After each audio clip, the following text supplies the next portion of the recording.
This is Radhika Kaur with the session number 10th of your chapter Electricity, and in this session we are here going to discuss about question answers of SAT 1. That is, in this session we will discuss the in-text question answer. Clear? So let's start with the question number 1. What does an electric circuit mean? आपको question number 1 ये है कि electric circuit का meaning क्या होता है? So a closed and continuous path of electric current is known as electric circuit. Obviously it's not current, it's circuit. तो simply कोई भी closed and continuous path electric current का उसे हम क्या बोल सकते हैं? उसे हम electric circuit बोल सकते हैं. Clear?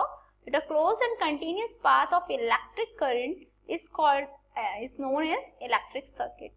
The next question is define the unit of electric current. अब electric current की unit क्या होती है? Ampere होती है. तो obviously we have to define 1 ampere. तो ampere क्या होता है? The current flowing through a conductor is said to be 1 ampere if the charge of 1 coulomb flows through it in 1 second. कोई भी करंट जो किसी भी कंडक्टर से फ्लो हो रहा है हम उसे 1 एम्पियर तब कह सकते हैं जब 1 कूलम का चार्ज 1 सेकेंड में उसके थ्रू फ्लो हो. Is that clear? The current flowing through a conductor is said to be 1 ampere if a charge of 1 coulomb flows through it in 1 second. The next question is calculate the number of electrons constituting 1 coulomb of charge. आपको number of electrons find out करने हैं जो 1 coulomb of charge constitute करता है. आपको E is equals to given है 1.6 into 10 की power minus 19 coulomb. Clear? तो हमें obviously 1.6 into 10 की power minus 19 coulomb charge होते हैं 1 electron में. तो 1 coulomb of charge is equals to हो गया 1 upon 1.6 into 10 की power minus 19 and that will be near around 6 into 10 की power 18 electron. तो 1 coulomb charge में कितने electrons अवेलेबल रहते हैं? Around 6 into 10 की power 18 electron. Clear? The next question is name a device that helps to maintain a potential difference across a conductor. किसी भी conductor के अक्रॉस पोटेंशियल डिफरेंस कौन सी डिवाइस मेंटेन करके रखती है? सो इट्स इलेक्ट्रिक सेल और battery. जो electric cell है और वी कैन से जो बैटरी है that is the device that helps to maintain a potential difference across a conductor. Your next question is what is mean by saying that the potential difference between 2 points is 1 volt. यदि हम ये कहें कि दो points के बीच में जो potential difference है वो 1 वोल्ट है तो इसका मीनिंग क्या होता है? Actually, the potential difference between 2 points is said to be 1 volt if 1 joule of work is done in moving 1 coulomb of electric charge from one point to the another point. जो potential difference रहता है दो point के बीच में उसे 1 volt हम तब कहते हैं जब 1 जूल वर्क किया जाए 1 कूलम चार्ज को एक पॉइंट से दूसरे पॉइंट पे लाने के लिए. Clear? Now the potential difference between 2 points is said to be 1 volt if 1 joule of work is done in moving 1 coulomb of electric charge from one point to the other point. The next question is how much energy is given to each coulomb of charge passing through a 6-volt battery. आपको ये बताना है कि कितनी energy दी जाती है हर एक coulomb of charge के लिए जो 6 वोल्ट की बैटरी से पास आउट करते हैं. That is Q is equals to हमें गिवन है 1 coulomb, V is equals to हमें गिवन है 6 वोल्ट, W हमें फाइंड आउट करना है. We know W is equals to Q into V होता है. That is why W is equals to 1 into 6 हो गया and W will be is equals to 6 joule here. Clear? The next question is on what factors does the resistance of a conductor depends? किन factors पे जो resistance है किसी भी conductor का वो डिपेंड करता है? सबसे पहले जो कंडक्टर है उसका resistance डिपेंड करता है on the length of the conductor. Second, on the area of cross section of the conductor, and third, nature of material of the conductor. Resistance length of the conductor के directly proportional होता है, area of cross section के inversely proportional होता है और nature पे तो वो depend नहीं करता है क्योंकि कुछ material low resistance रखते हैं, कुछ material high resistance रखते हैं. Is that clear to you? The next question is will current flow more easily through a thick wire or a thin wire of same material when connected to the same source? Why? आपके पास एक thick wire है एक thin wire है. आपको ये बताना है कि क्या जो करंट फ्लो होगा उनमें से किस में से इजीली फ्लो होगा यदि वो दोनों सेम सोर्स से कनेक्टेड है. We know resistance is inversely proportional to the area of cross section of the wire. Obviously हमें पता है कि जो रेजिस्टेंस है वो एरिया ऑफ क्रॉस सेक्शन जो होता है वायर का उसके इनवर्सली प्रोपोर्शनल होता है। Since thick wire has a large area of cross section, its resistance will be less. Thick wire में जो एरिया ऑफ क्रॉस सेक्शन होता है वो ज्यादा होता है, जिसकी वजह से जो रेजिस्टेंस है उसका लेस होगा, thus current will flow more easily through the thick wire। इसीलिए जो करंट है वो थिक वायर के थ्रू इजीली फ्लो कर पाएगा। Your next question is, let the resistance of an electrical component remains constant while the potential difference across the two ends of the component decreases to half of its former value. What changes will occur in the current through it?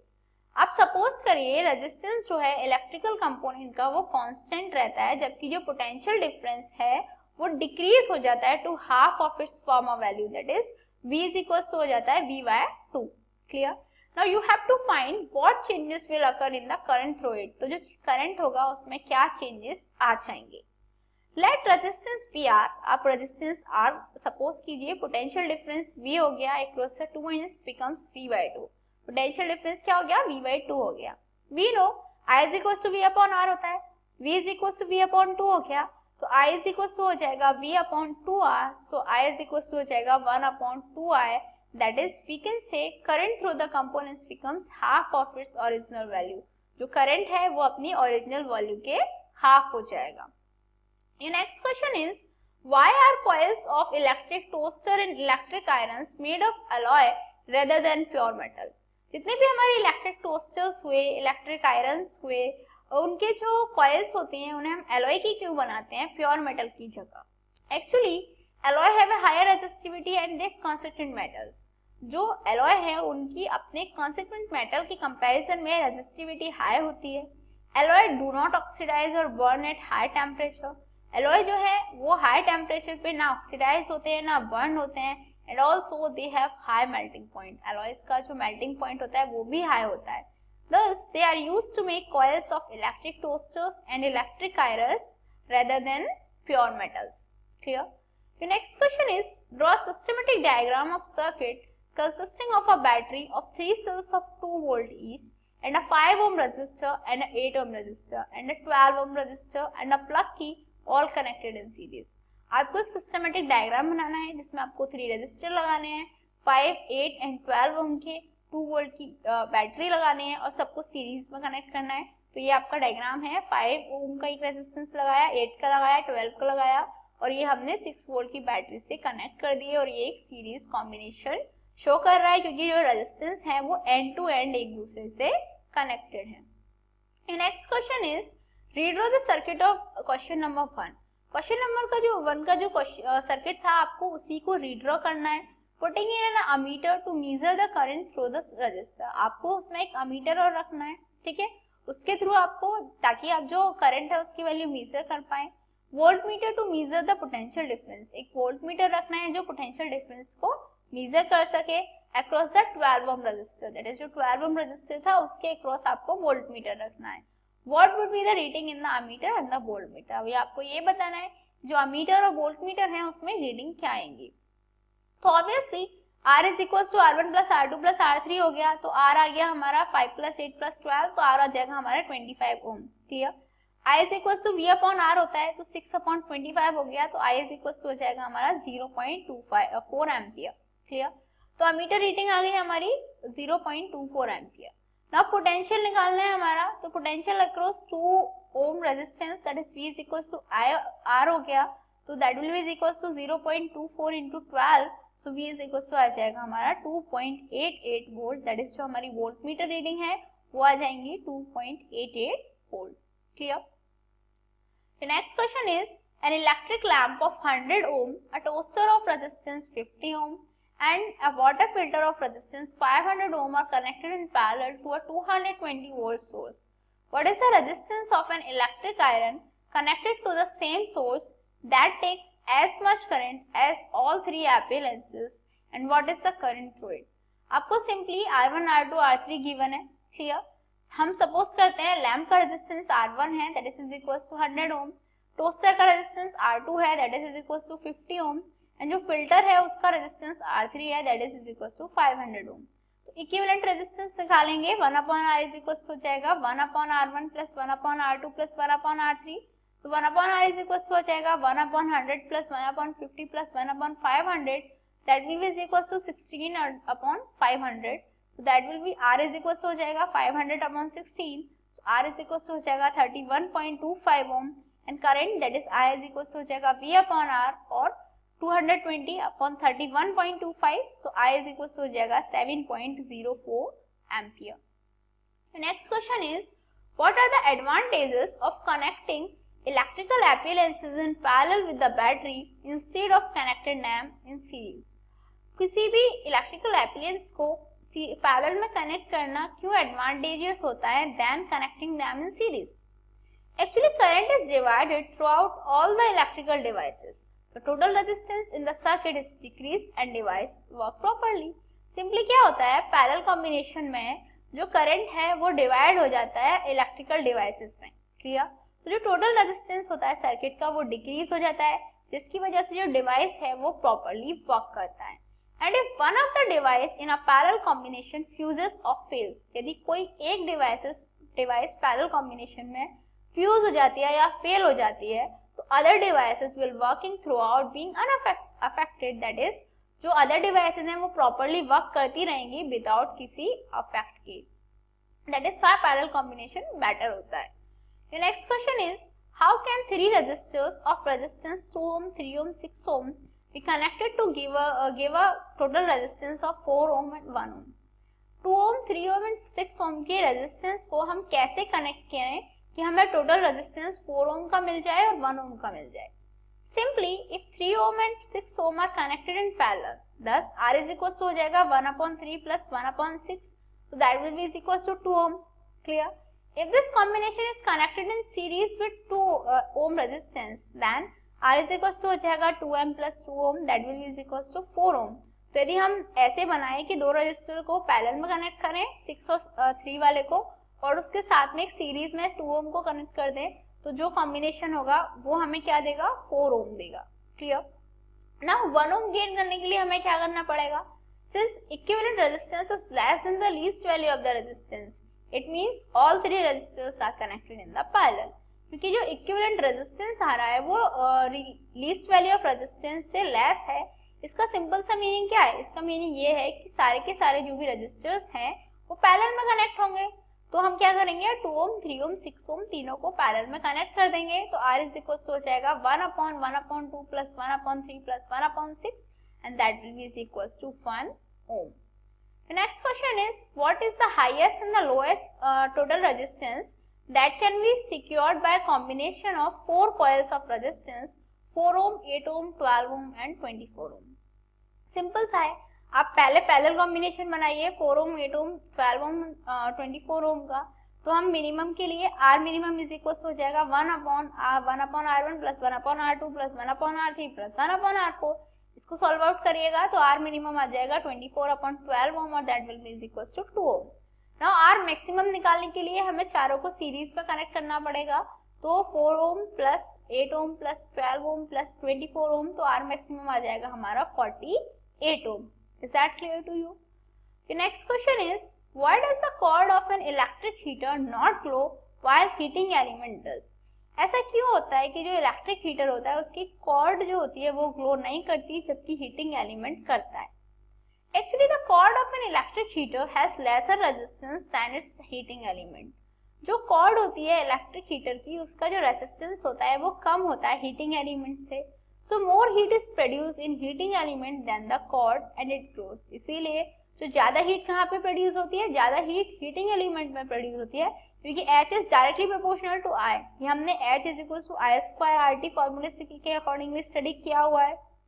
तो ज्यादा heat produce होगी heating element पे than the cord and that is why it glows. The next question is compute the heat generated while transferring 96,000 coulomb of charge in 1 hour through a potential difference of 50 volt। Clear? यहाँ पे आपको Q given है 96,000 coulomb, T given है 1 hour that is 3600 second, आपको V given है 50 volt. We know H is equals to V into I into T होता है। Clear? तो ऑब्वियसली हम क्या सॉल्व आउट करेंगे? V V into Q into T upon T हो गया, टी से टी कैंसिल हो गया, तो H is equal to V Q आ गया। V हमने 50 रखा, Q हमने 96,000 रखा, तो हम ये सॉल्व करेंगे तो that will be around 48 lakh joule I guess, so that will be 44,800 kilo joule. Clear? तो heat energy will be equal to 4800 kilojoule, sorry. So your next question is, an electric iron of resistance 20 ohm takes a current of 5 ampere. Calculate the heat developed in the 30 second. आपको given ये है that R is equals to 20 ohm, I is equals to 5 ampere and T is equals to 30 second. Clear? We know H is equals to होता है I square RT. So H is equals to हो गया 5 square into 20 into 30. So H is equals to हो जाएगा 5 into 5 into 20 into 30. So H is equals to हो जाएगा 50,000 joule or we can say 15 kilojoule. So heat energy will be equals to 15 kilojoule. So the thing is that your next question is, what determines the rate at which energy is delivered by the current? Current के through जो energy delivered की जाती है उस rate को कौन determine करता है? तो obviously electric part determines the rate at which energy is delivered by the circuit. Your next question is, an electric motor takes 5 ampere from 220 volt line, determine the power of the motor and the energy consumed in 2 hour. हमें given है I is equals to 5 ampere, V is equals to 220 volt and T is equals to 2 hour. P is equals to होता है VI, so P is equals to हो जाएगा 220 into 5, so P will be is equals to 1100 watt and that will be is equals to 1.1 kilowatt. Energy consumed is equals to हो जाएगा P into T and that will be is equals to 1.1 into 2, so energy consumed will be is equals to 2.2 kilowatt hour. Is that clear to you? So the thing is, what did we learn today? आज हमने क्या study किया? आज हमने अपने exercise के, that is जो Intex exercise के, उसके क्वेश्चन आंसर्स को सॉल्व आउट कर लिया। आई गेस मैंने 2-3 क्वेश्चन स्किप किए होंगे, तो वो क्वेश्चन जो स्किप्ड हैं वो वही होंगे जो हमारे टेक्स्ट में अवेलेबल होते हैं या फिर सिमिलर होते हैं अदर क्वेश्चन के। So the thing is that you can solve them on your own. So the thing is that obviously our in-text questions are completed. In next session we will be discussing about the exercise questions. Till then,